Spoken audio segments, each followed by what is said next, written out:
Hello everyone, it's Jacob here from Illegal Eagle and welcome back to another video.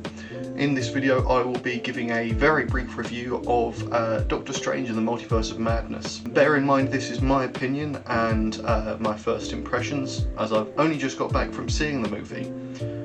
This review is my personal opinion, so don't hate me for it. I did one of these for Spider-Man No Way Home, which was a lot more exciting. I'm gonna be honest, majorly disappointed. There was a lot of hype for it, and a lot of times it did kind of live up to that hype. There are a lot of characters in it that I weren't expecting to see, even some that may have been leaked or hinted at before, and some that were completely unexpected. And that was quite relieving, quite impressive, how they managed to get some certain actors and such.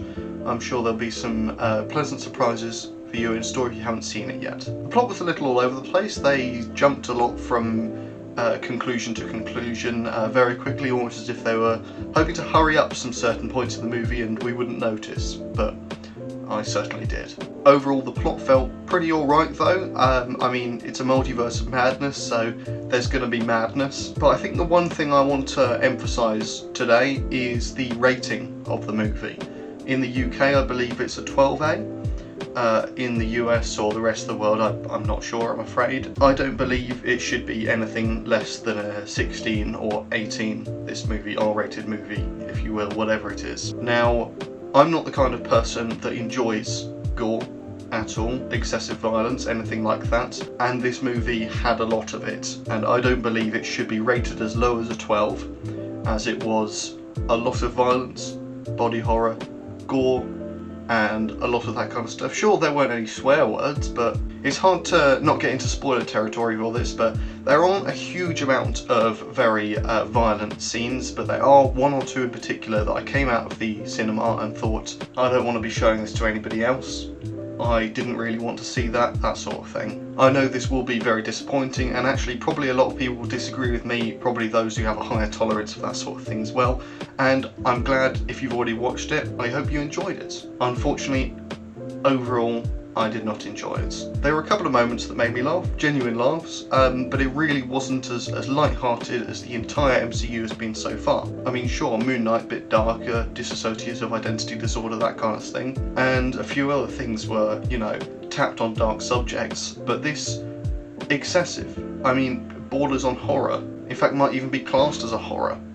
I'm not sure. Before I went into the cinema, I did have a look at the reviews and saw on Rotten Tomatoes or whatever, it did look surprisingly low. But then again, I thought, critics, they might not be right. I'm pretty sure the hype for No Way Home was somewhat diminished by critics coming out of the cinema and saying it was bad. So that didn't put me off, and I was quite excited to see these characters and see some potential new characters that have been introduced, or maybe hints at previous ones from whatever else there's been. Other TV shows, I guess like the Netflix ones, you know, Daredevil, Punisher, etc., they can be a bit dark, a bit brutal and such, but they didn't, that wasn't even borderline horror, really, just a little bit of gore.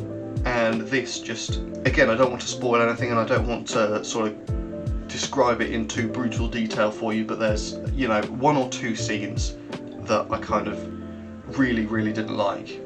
And again, you know, as I said, people are going to be disappointed with this. I guess if you're watching this, not many people watch my things that aren't shorts, I guess, but, you know, if you enjoyed the movie, great. I hope you do enjoy the movie if you haven't seen it already. Unfortunately, it wasn't for me. It was a very different turn to what we've seen in the MCU up until this point, and I can't say that I personally enjoy it. I guess it was kind of to be expected, it's kind of what I described, and Sam Raimi does like that sort of thing. But then again, the last Sam Raimi things I watched was the Spider-Man trilogy. Suffice to say, there were a few good moments in the movie, a few characters had good development, and there were a couple of witty remarks and lines that I quite enjoyed, but overall, I have to say, unfortunately, I am very disappointed. This movie, I'll probably give a 5 or 6 out of 10. The plot was good, the characters were good, and everything like that, but it was all good, average, really. And, you know, the gore and slight horror, terror aspect of it, thriller, whatever the word is, kind of really put it down there for me. And again, as I said, you know, other people will enjoy it. Other people have enjoyed it. The people that I went with enjoyed it.